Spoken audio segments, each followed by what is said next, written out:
Bueno, muy rápidamente, los árboles de refutación son maneras de ver si un conjunto de fórmulas es consistente o es satisfacible o insatisfacible. Un conjunto de fórmulas satisfacible pues podría ser, por ejemplo, P, Q, no R, ¿no? O sea, existe al menos una interpretación donde todas puedan ser verdaderas, ¿no? Por ejemplo, en esta interpretación, todas las fórmulas simultáneamente serían verdaderas. Entonces, ahorita no estamos hablando de validez, solo estamos viendo de si un conjunto de fórmulas pueden ser todas verdaderas al mismo tiempo. Por ejemplo, en el caso de R, no R, pues es claro que ese conjunto es insatisfacible, ¿no? Esto es inconsistente. No pueden ser R, no hay ninguna interpretación donde R y no R vayan a ser ambas verdaderas. Entonces, eso es lo primero, ¿no? O sea, hay que ver los árboles de refutación como una herramienta para eso. Entonces, ¿cuáles son básicamente las reglas? Es, bueno, vamos a tener nosotros un conjunto de fórmulas. O sea, vamos a tener a lo mejor la fórmula 1, la fórmula 2, 3. Entonces, lo que vamos a ir haciendo es, las vamos a ir poniendo, siguiendo una línea, y vamos a seguir ciertas reglas hasta el momento en que lleguemos a, o bien, o a letras proposicionales, como P, como Q, o a la negación de letras proposicionales. Hasta que lleguemos a eso, es que ya terminamos esas líneas de esas ramas, ¿no? Esa es una. Y la otra es, en el momento en que nos encontremos con una letra proposicional y su negación, por ejemplo, si yo aquí tengo no P y más arriba resulta que yo tenía una P, no importa qué tan arriba, se va a cancelar esa línea. O al revés, si yo aquí tengo P y arriba tenía una no P, esa línea se va a cancelar y yo solamente voy a seguir trabajando en las líneas abiertas, ¿no? Entonces, esa es una primera cosa. Ahora, con esto ya podemos hacer un ejercicio pequeño. O sea, por ejemplo, ¿qué tal en el caso que yo tengo P, R, no P? Bueno, pues voy siguiendo mis reglas, voy copiando cada fórmula, copio P, luego la siguiente fórmula, copio R, y luego me encuentro con no P, ¿ok? Esta es mi única rama, se me cerró, ya acabé. ¿Qué me dice eso?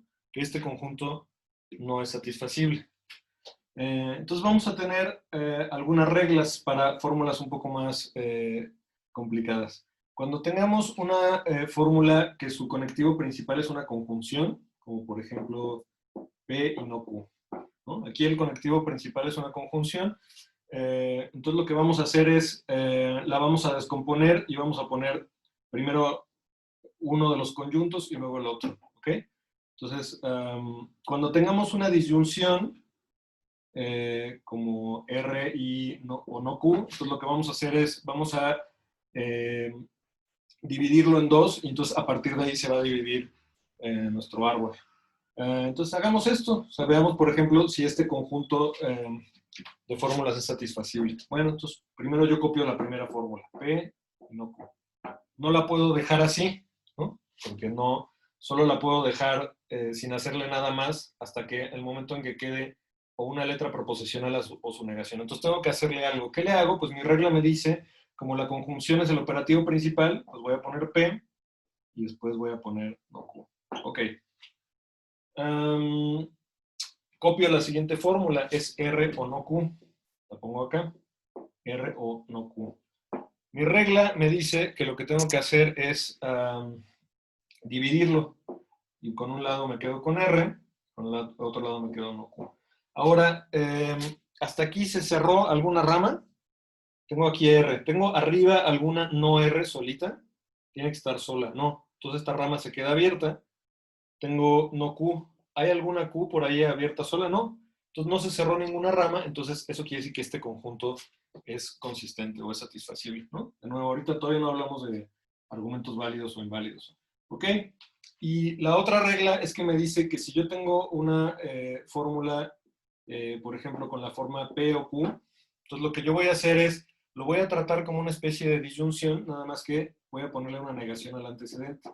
¿Por qué? Pues porque en realidad, si yo tengo una fórmula, digamos, voy a usar letras griegas para querer decir cualquier fórmula. Con la forma alfa implica beta, eso es lógicamente equivalente a decir no alfa o beta. Si no has visto esa equivalencia lógica, igual no te preocupes. también lo puedes pensar como que la manera como una implicación puede ser verdadera es, o si bien el antecedente es falso, o bien el consecuente es verdadero, o ambas. Sea como sea, simplemente puedes aprenderte como regla esto. Si te encuentras una implicación, tratarla así. Entonces, por ejemplo, yo voy a ver si P implica Q y Q implica no P o R y no R, pues, si ese conjunto de fórmulas es satisfacible. Entonces, por ejemplo, yo voy a empezar por tomar esta. Entonces, pongo P implica Q y siguiendo mi regla lo divido en dos y pongo la negación del antecedente y el consecuente. ¿Ok? Hasta aquí ya no les puedo hacer nada a estas, entonces me voy a las siguientes. La siguiente fórmula que le podría poner es Q implica todo eso, ¿no? ¿Ok? A cada lado se lo tengo que poner. Siempre que agrego la siguiente fórmula, tengo que ponérsela a todas las ramas abiertas. Entonces, mi fórmula va a ser Q implica no P o R. También de este lado se la tendría que poner, ¿no? Q implica no P o R. Ok. Entonces, siguiendo esa regla, voy a trabajar primero de este lado, pongo la negación del antecedente y hasta ahorita no se me hace, no, esta rama no se cierra porque no hay una Q solita, ¿no? Y el consecuente lo copio igual, no P o R, pero este consecuente no lo puedo dejar así, ¿no? Entonces, como es una disyunción, lo que voy a hacer es dividirla, como habíamos quedado. Entonces me queda no P por un lado y R por el otro. Esta rama no se cierra, ¿no? O sea, no hay ninguna P por ahí arriba. Hay una P acá, pero es parte de una fórmula, no hay una P solita, entonces no se cierra esta rama. R, tampoco tengo por ahí yo una no R, entonces esta rama tampoco se cierra, ¿no? Y luego hacemos lo mismo, exactamente lo mismo de este lado, no Q. Aquí en este caso sí se cierra, ¿te fijas? Porque aquí había una Q, entonces esta rama ya se cerró, ya no tengo que seguir trabajando con esta rama. Y aquí copio no P o R. Y simplemente los divido y ya. Voy a ver si se cerró alguna rama. No se cierra ninguna rama porque no hay una P solita y tampoco hay una, arriba hay una no R sola, ¿no? Entonces ya nada más me falta la última fórmula, que era esta no R, entonces se la voy a agregar a todas las ramas abiertas. Se la voy a agregar primero a esta rama y no pasa nada, ¿no? Esta no R no se cierra porque no hay una R arriba. Acá le agrego la no R y pues claramente de aquí tengo R y no R y se cierra esta rama. De este lado le agrego la no R, no se cierra nada, y aquí sí, de nuevo le agrego la no R y se cierra. Entonces, quedaron dos ramas abiertas, por lo tanto, este conjunto de fórmulas es satisfacible. Ahora, va a haber fórmulas que, bueno, va a haber algunos casos de fórmulas que yo no voy a saber exactamente qué hacer, ¿no? Una primera fórmula pudiera ser, por ejemplo, R, sí y solo sí, no Q. Entonces uno dice, bueno, pues yo no tengo una regla para qué hacer con esta implicación. Bueno, para eso vamos a usar una equivalencia. Sabemos que esto es lógicamente equivalente a R implica no Q y no Q implica R. Entonces si yo dentro de mi conjunto me sale esto, pues uso esta equivalencia y entonces a esto ya sé qué hacerle, ¿no? Simplemente pondría primero R implica no Q, luego eso tendría que dejarlo hasta que solo queden puras letras proposicionales o sus negaciones, ya acabé, y ahora le agrego esta otra parte. Le agrego no Q implica R de cada lado, y sigo otra vez esta regla, no Q y R. Esta doble negación la puedo quitar por una equivalencia. Y de este lado igual, no Q y R. ¿Okay? Entonces, bueno, ahorita no estoy haciendo un ejercicio para ver si es satisfacible un conjunto de fórmulas, ¿no? Nada más estoy mostrando si yo necesitara agregar la fórmula R sí, solo sí, no Q a un ejercicio que yo estuviera haciendo, pues simplemente haría esto, ¿no?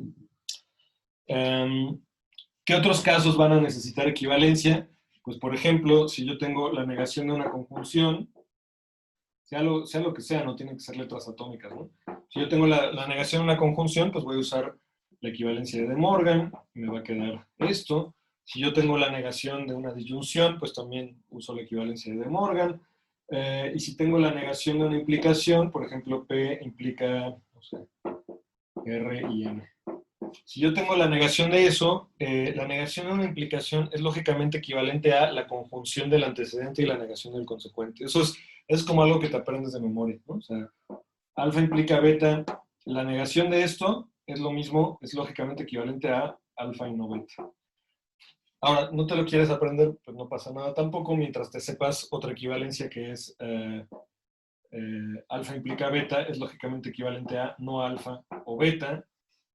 Y a esto le puedes aplicar algunas otras equivalencias. Entonces, por ejemplo, le podrías aplicar la equivalencia de doble negación a la beta. Y entonces ya utilizando la equivalencia de De Morgan, la negación de dos disyuntos va a ser la negación de una conjunción. Entonces te quedaría esto. No importa cómo te la aprendas. Al final es que tengan muy claro que si tienes la negación de una implicación, eso es equivalente a esto. La negación de P implica ROM es equivalente a P y... Y de nuevo, si nosotros estuviéramos en una prueba, ya sabemos qué hacer con esto, ¿no? Pondríamos primero la P, y luego aquí también tendremos que usar una equivalencia, ¿no? A su vez, tendremos R y M. No sabemos qué hacerle a esto, pues entonces usamos la equivalencia de De Morgan y nos quedaría una disyunción. Y ahora sí, una disyunción ya sabemos, de letras proposicionales, ya sabemos qué hacerle, ¿no? Nada más simplemente dividimos este árbol. Y las fórmulas que tengamos en nuestro ejercicio las seguimos agregando ahí.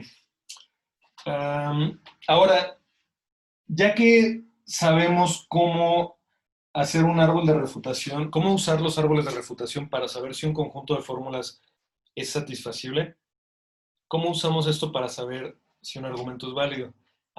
Pues usamos un pequeño truco, y el truco es el siguiente, que cuando yo tengo una forma de argumento válido, por ejemplo, yo tengo P implica Q, P, por lo tanto Q, ¿ok? Entonces yo sé que es imposible que exista una interpretación donde las dos premisas sean verdaderas y la conclusión sea falsa, ¿no? En cambio, o sea, no va a haber, o sea, es imposible hacer esa interpretación.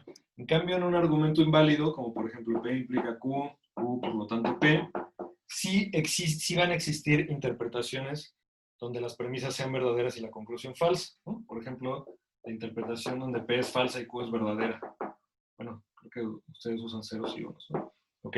Entonces, si P es falsa y Q es verdadera, pues esta interpretación hace que las premisas sean verdaderas y la conclusión falsa, ¿no? Entonces, ¿cómo usamos nosotros ese hecho para usar los árboles de refutación? Bueno, pues otra manera de ver esto, o sea, saber que si las premisas son verdaderas, la conclusión tiene que ser necesariamente verdadera. Eso va a querer decir que va a ser, digamos, si yo pongo un conjunto de fórmulas que tenga P implica Q, P, y luego la negación de la conclusión, eso no va a ser satisfacible.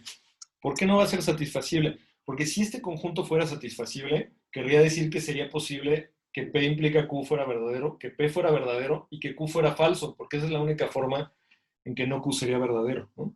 Entonces, usamos este principio de metalógica que nos dice que las premisas de un argumento válido junto con la negación de su conclusión conforman un conjunto insatisfacible para poder usar árboles de refutación para checar validez.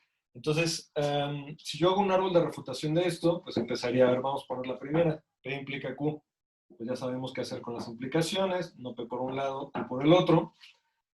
Agrego la siguiente fórmula, que es P. Acá ya se me cerró esta rama. Nada más voy a seguir trabajando de este lado. También aquí le agrego P, porque tengo que agregar las fórmulas de los dos, siempre de los dos, en todas las ramas abiertas más bien. Y luego agrego la tercera fórmula, que es no Q, y aquí ya tengo una Q y tengo una no Q, entonces se me cierra la rama. Entonces, si yo checo si es satisfacible un conjunto que consista en las premisas de un argumento más la negación de su conclusión, y se cierran todas las ramas, es decir, muestro que es insatisfacible ese conjunto, estoy mostrando que el argumento es válido.